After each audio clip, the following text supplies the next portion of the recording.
Bem, gente, de volta aqui, eu decidi fazer um videozinho, um assunto que não aparece na apostila. São os tipos de verbo, que eu acho que é importante, não pela decoreba, mas para pensar um pouco sobre o uso, em especial de dois, do abundante e do defectivo, que apresentam alguns problemas.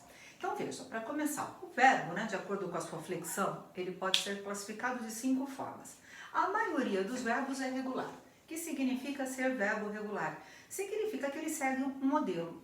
Existem os verbos de primeira conjugação, que são os verbos terminados em ar, O verbo que tem essa vogal A aqui.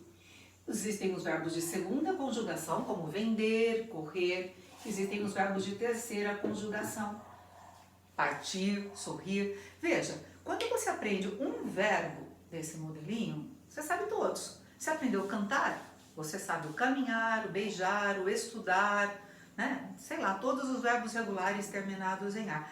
Pode reparar que uma pequena criança, quando aprende a falar, ela já domina os verbos regulares. Repare que ela vai conjugar todos como se fossem regulares. É uma coisa que muitas vezes faz com que as crianças tomem broncas, Que digam, nossa, como ela conjuga mal os verbos, Porque as perguntas para você sabe alguma coisa, ela diz, eu sabo. Como eu sabo? Ela está sendo regular. Veja, se ela diz correr, eu corro, saber, eu sabo. Ela não aprendeu ainda que o verbo saber é irregular, ele foge do modelinho. Ela conjuga por um modelinho. Olha como é bonito, Sinal de que ela já tem esses modelinhos do verbo regular na cabeça dela. A gramática automática já está funcionando, só que para ela todos são regulares. Depois, mesmo que a gente não é normal, ela vai aprendendo que existem verbos irregulares que não seguem esse modelinho tudo igual.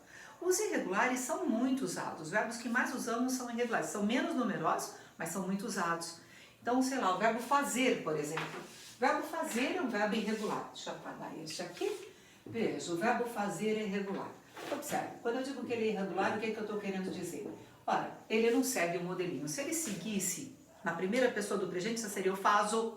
Tu fazes, ele faz. Não, eu faço. Veja, repare quando eu digo eu faço, que até o Z desapareceu. É irregular, não? Veja no passado. Ontem eu fiz. Observe que agora assumiu o A. No futuro, eu farei e não eu fazerei. Agora, vamos falar a verdade. A gente é bom pra caramba de verbo irregular, tá? A gente tem uma coisinha ou outra que a gente não sabe. Por exemplo, o verbo vir. Eu venho, tu vens, ele vem. Todo mundo sabe isso. E nós? Pensa um pouco como você resolve isso no dia a dia. Eu digo, como é que vocês vêm para a escola todo dia? Você vai me responder o quê? A gente vem a pé. E se você quiser pôr nós? Você não consegue. Nós o quê? Nós vamos? Não, vamos é verbo ir, não confunda. Eu quero o verbo vir. Eu venho, tu vens, ele vem. Nós vimos, vós vindes, eles vêm. Nós vimos. Esta forma, nós tendemos a não usá-la. Por que uma forma desaparece, Por que é tão feia essa forma? É feia porque a gente não usa. E por que a gente não usa? Eu não sei. Elaboro uma hipótese. Provavelmente porque essa forma é igual ao passado do verbo ver. Ontem nós vimos um bom filme. Nós usamos aquela e abandonamos esta porque é igual. Pode ser que seja isso. O fato é que abandonamos. A gente vem, tudo bem. Nós vimos, não. Essa forma só vejo usada em convites muito formais. Por exemplo, a prefeitura faz um convite à população e diz, vimos por meio deste convidá-lo. Vimos. A gente vem, estamos vindo para convidá-lo. Então, vimos por meio deste avisá-lo. E assim por diante.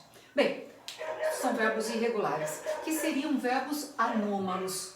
Verbo anômalo é um verbo muito doido, muito irregular. Poucos são anômalos. Verbo ser, verbo ir. Veja, o ser e o ir são tão anômalos. Peraí, deixa eu falar do ser. Verbo ser. No presente, eu sou, tu és, ele é. Veja aqui no presente já. Eu sou, tu és. Veja, o verbo é ser. Aqui o S some. Eu sou, tu és, ele é. Nós somos, vós sois, eles são. Tá. E verbo ir? Eu vou, tu vais, ele vai. Nós vamos, vós ides, eles vão. Olha que esquisito o verbo ir. Veja só. Primeiro que o verbo é ir. O verbo é ir, mas você faz o presente com V. Com V? Que esquisito, né? Olha, você faz o presente todo com V, quando chega no voz aparece o I. Vós ides. Muito doido. Presente do indicativo é sempre um tempo com muitas irregularidades. E o pior é que tu e vós a gente não conhece muito bem. São as únicas formas nas quais temos dúvidas. As outras a gente usa, né? O eu, o ele, o nós, o eles, usamos no dia a dia, portanto não temos dúvidas. Pode parecer difícil, mas a gente se vira. Mas o vós sempre fica um pouco mais complicado, porque evidentemente não usamos. Bem, isso é um verbo anômalo então, tá? Observe que o ser e o ir são tão anômalos, como eu ia falando há pouco, que há vários tempos verbais em que eles são iguais. Repare no passado. Quando eu digo que eu fui, só isso não dá para saber se eu vou usar o verbo ir ou o verbo ser. Se eu digo que eu fui a São Paulo, é verbo ir. Você percebe pelo contexto que é verbo ir. Agora eu fui casada, não sou mais, eu fui casada. Veja, agora é verbo ser. Peraí, o ser e o ir são iguais.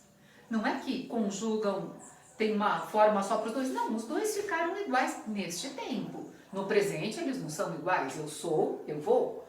Mas no passado eles são iguais. Eu fui. Que coisa, né? Engraçado, esquisito. Mas a gente lida super bem com isso, a gente não se confunde, é muito tranquilo. Eu acho que os que dão mais confusão são exatamente o abundante e o defectivo. O abundante, porque um verbo abundante é aquele que tem mais de uma forma para uma coisa só. Esquisito isso. E o problema se dá principalmente com o particípio, porque tem alguns verbos que tem isso até no presente, mas não dá confusão nenhuma. Tem duas formas possíveis, né?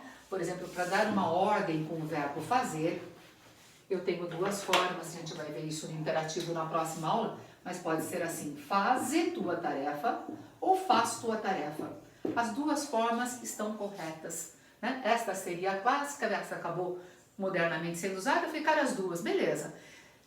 O verbo é abundante, não dá problema. O problema do verbo abundante é quando isso acontece no particípio, que é o mais comum, né? Eu estou preocupada aqui, quando falo de verbo abundante, com este fato no particípio de alguns verbos. Reparem que há vários verbos que têm dois particípios. Veja, muitas vezes isso nos atrapalha. Pago e pagado. Entregue, entregado. Quando é que a gente usa entregue e quando é que a gente usa entregado? A gente faz isso mais ou menos no automático, mas há situações em que a gente se atrapalha. Salvo e salvado. O presidente foi eleito, mas o povo tem elegido. Veja, existe elegido e eleito, existe morto e matado, né? O bandido tem matado muita gente. Agora, o bandido foi morto pela polícia. Espera aí, tem dois particípios. Como é que você escolhe um outro? É disso que a gente vai falar. E o verbo defectivo é o contrário. Esse tem forma de mais, o abundante tem forma de mais, o defectivo tem de menos. São verbos aos quais faltam pedaços. Eles são pouco numerosos, muito menos numerosos do que nós gostaríamos. Então eu vou explicar o abundante e o defectivo com mais detalhe.